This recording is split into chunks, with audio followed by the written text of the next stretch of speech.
Olá pessoal, tudo bom? Aqui é o professor Gabriel. Estou corrigindo o primeiro capítulo que nós vimos, Uma República em Construção, do nosso livro. Espero que vocês tenham lido o livro, gostado. E qualquer dúvida basta me enviar que eu vou entrar em contato. Uma pequena observação, as respostas estão escritas com a cor azul, para justamente facilitar a correção de vocês. Primeira questão, a queda da monarquia, o estabelecimento da república no Brasil resultaram de um conjunto de transformações. Sobre isso, responda as questões abaixo. Por que os militares estavam insatisfeitos com o governo imperial? Resposta: os militares, fortalecidos após a Guerra do Paraguai, reivindicavam maior participação política. B. Que motivos geraram um afastamento entre a Igreja Católica e a monarquia?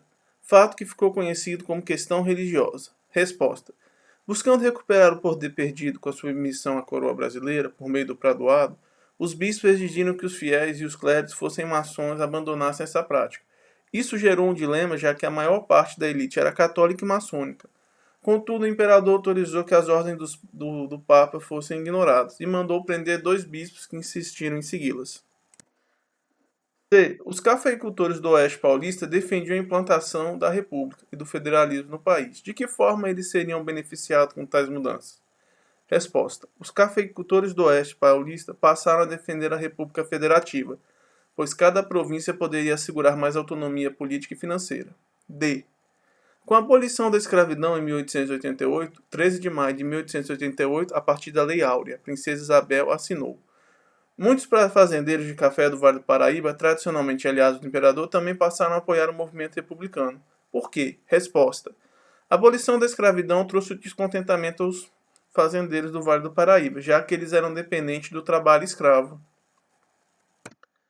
Segunda, as expressões a seguir são usadas para definir as características do sistema de poder da Primeira República. Explique o significado de cada uma delas. República oligárquica.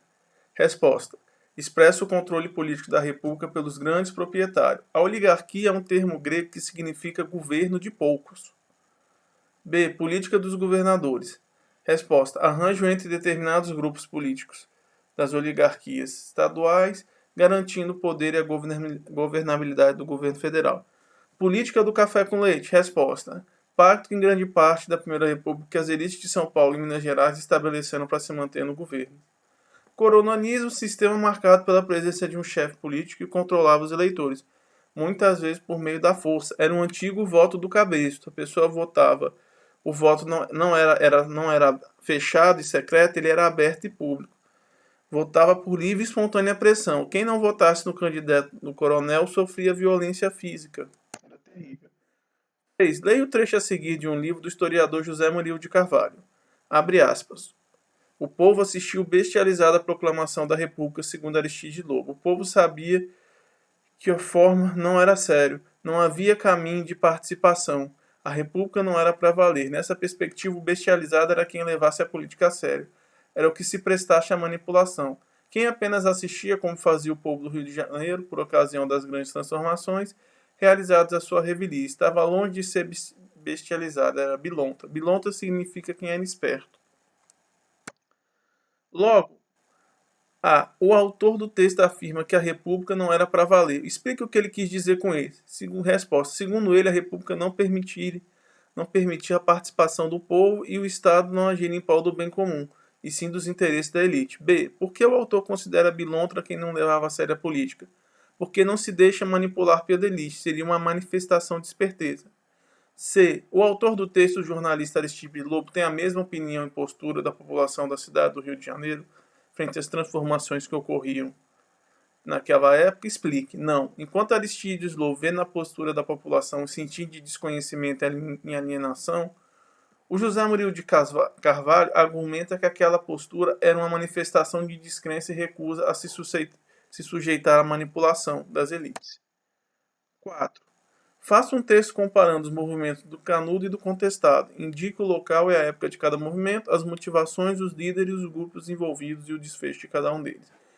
Canudo surgiu no interior da Bahia, em 1893, e os conflitos se estenderam de 1896 a 97. Um livro muito bacana que cita isso é O Sertão, do Euclides da Cunha. A Guerra do Contestado, em Santa Catarina, durou de 1912 a 16. Antônio Conselheiro era um líder popular, assim como o monge José e Maria. Os dois movimentos são vistos como messiânicos, ou seja, tinham um cunho de religioso, de salvação e de enfrentamento de algum grande problema. Quinta, analise com o colega a charge a seguir. Em dupla, responda as questões no caderno.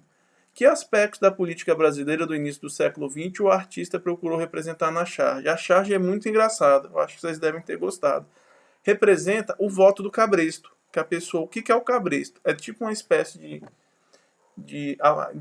instrumento, aparelho que a gente usa para colocar no animal e literalmente obrigar a fazer o que a gente quer.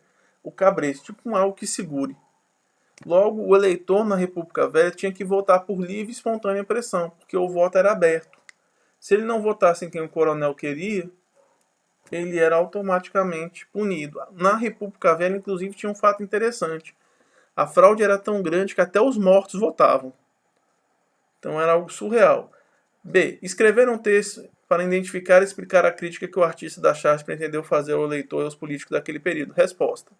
O cartunista critica a postura do político que oprime e ameaça o eleitor e também deprecia a imagem do eleitor, que se submete ao político. É aquele famoso toma lá da cá. O eleitor dá o voto e o político presta algum favor, ajuda. Sexta, com as suas palavras, defina o que é banditismo social e explique por que os cangaceiros podem ser considerados bandido social. Resposta. O banditismo social fazia que cidadãos que cometessem crimes no sentido de buscar respostas para injustiças do cotidiano e exploração dos coronéis. Falta de amparo do Estado também. Os cangaceiros podem ser considerados bandidos sociais, pois lutavam contra as injustiças, opressão e desmando dos coronéis, não ameaçando as pessoas pobres e dividindo o fruto do roubo com eles, são os famosos coeteiros.